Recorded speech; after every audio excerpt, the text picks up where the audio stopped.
Friday. Shalom Makiam. First and foremost, before I begin this lesson, giving all praise to Yahweh, Bashem El Shai, Bashem HaKodash.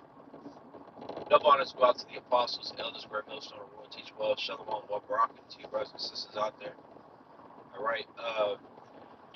This lesson, I believe I entitled it something along the lines of, we're not trying to save this society. And it was really just something I was meditating on yesterday. All right. I didn't decide to do it on the way to work. It's basically because, like, you watch, well, at least me, I watch certain guys that push out a positive message out there, in terms of changing the way men think, how they act, women, you know, who I'm talking about, certain people like that. But I was thinking, I'm like, the thing that one big, of course, they don't have the scriptures, they don't apply the scriptures. That's the biggest thing. Missing the scriptures is like missing a heart, your throat, and your brain, and your lungs.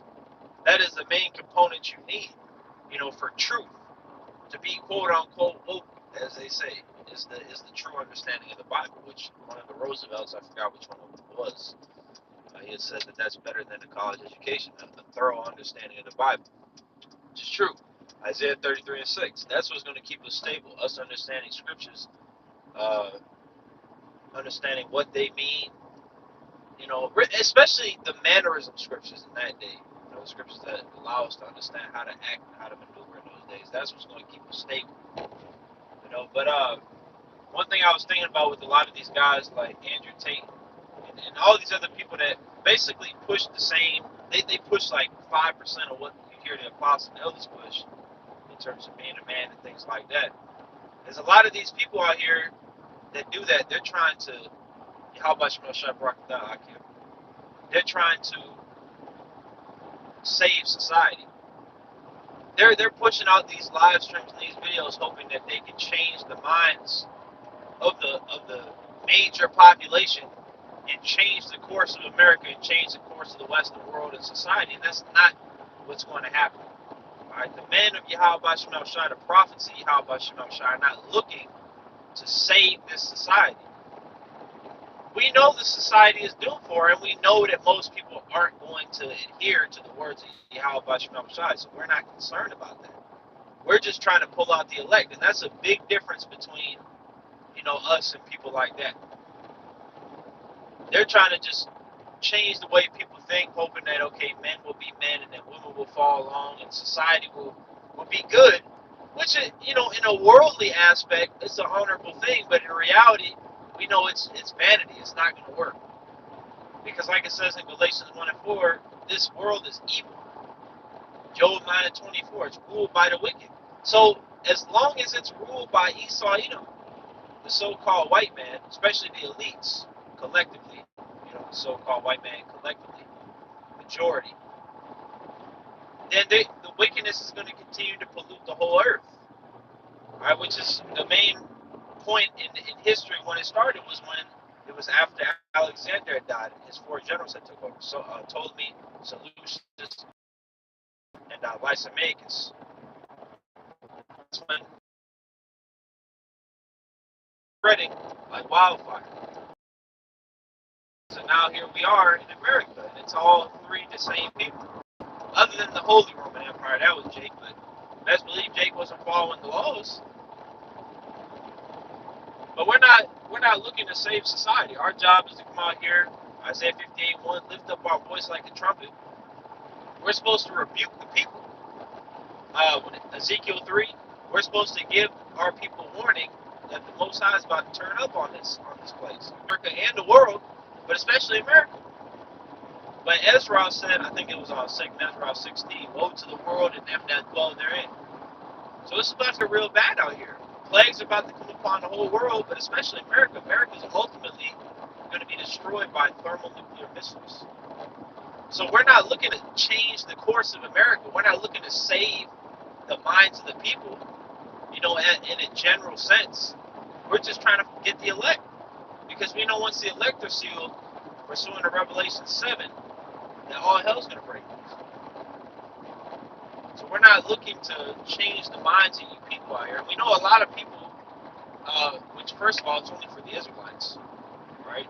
Let's understand that first. So-called Negroes, Latinos, and Native Americans, that's the only people that this truth can actually resonate with, and those that descend from them. But then it tells us in Romans 11, starting in verse 7, that only the election hath obtained the knowledge. Everybody else is blinded. The 2/3 in America, the rebels worldwide, which they got to go to.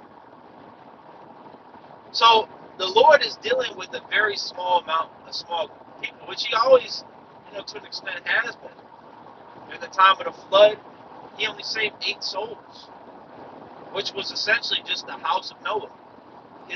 Noah, his wife, his sons, and their wives. It's not a lot of people. It's not a lot of people at all. Then you got 2nd Ezra, I believe the 8th chapter, like the third verse. But a lot of you guys out there, you might push out this, vibration, and we putting out, that men regain their masculinity, and women need to be in all this other stuff, and men are built to go through stress and trauma, and that's going to build them up. And all these things you're saying are correct.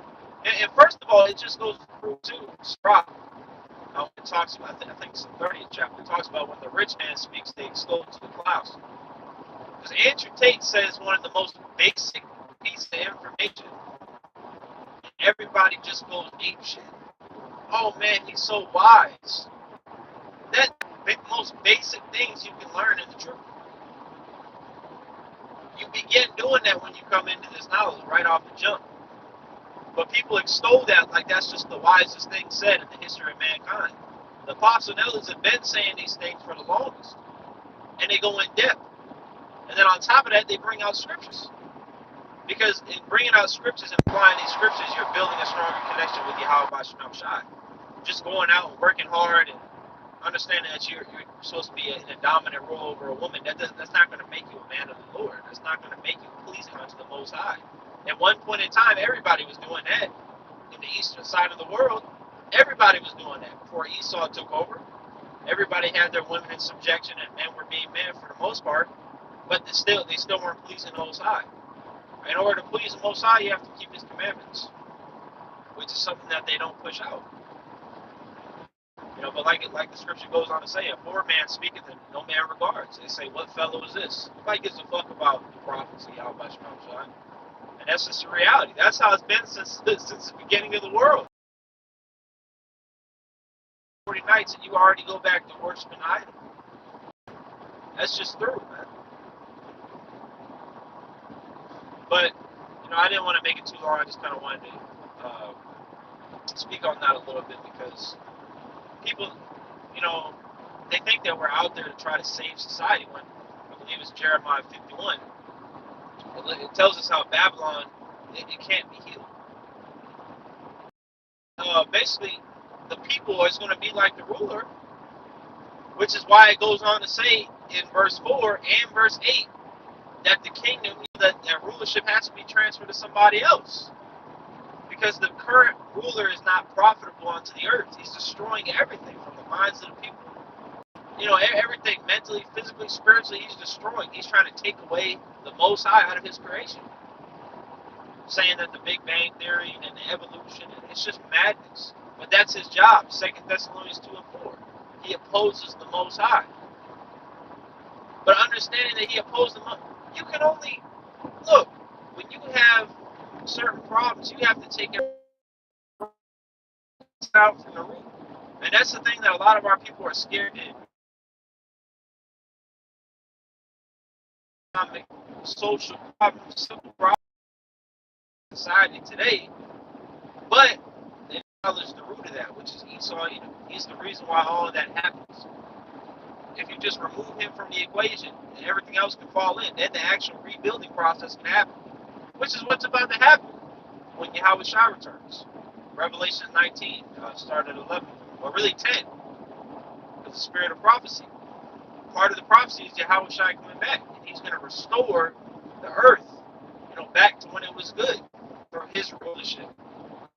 The elect are going to be joining heirs with Him. So the solution to all the problems, because even with deacons, they say, the problem is people eating meat and No, the problem is the way Esau conducts that. He's completely tormenting and torturing animals, treating them like shit.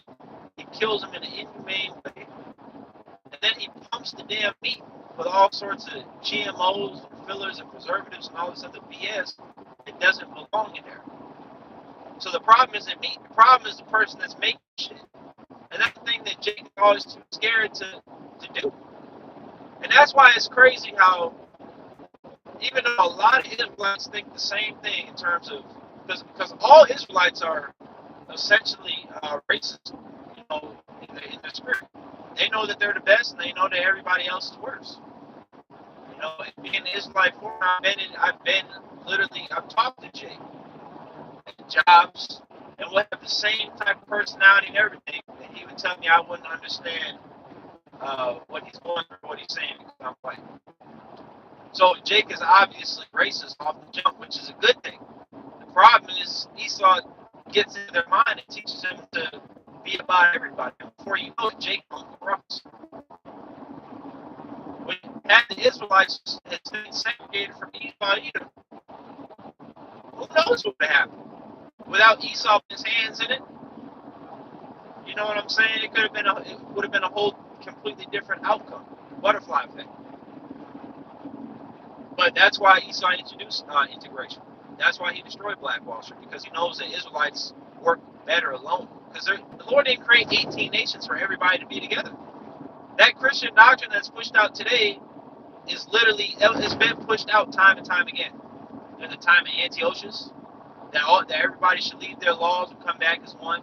During the time of Nimrod with the Tower of Babel.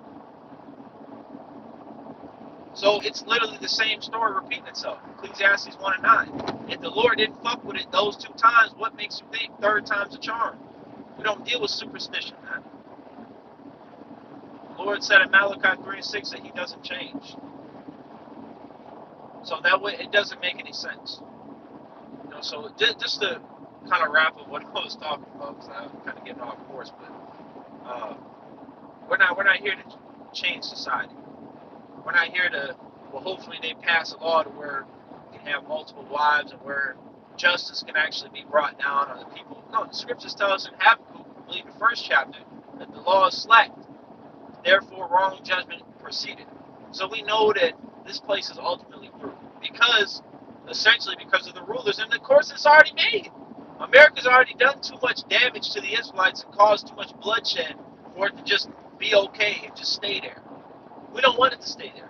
The Lord don't want it to stay there. All right, Isaiah the 9th chapter, I think 9 and 8, which originally was talking about Israel, but can it be applied to America today?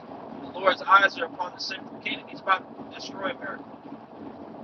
Because at the end of the day, it doesn't matter what anybody's opinion is. Yahweh Shemau Shai hates America, and he's going to destroy it utterly. That's the bottom line, and we're all for it. The reason why we're all for it is because we understand why it's like that. Because the people that are in rulership, all the atrocities that have been committed on this side of the world, it's innumerable, and it has to be paid for.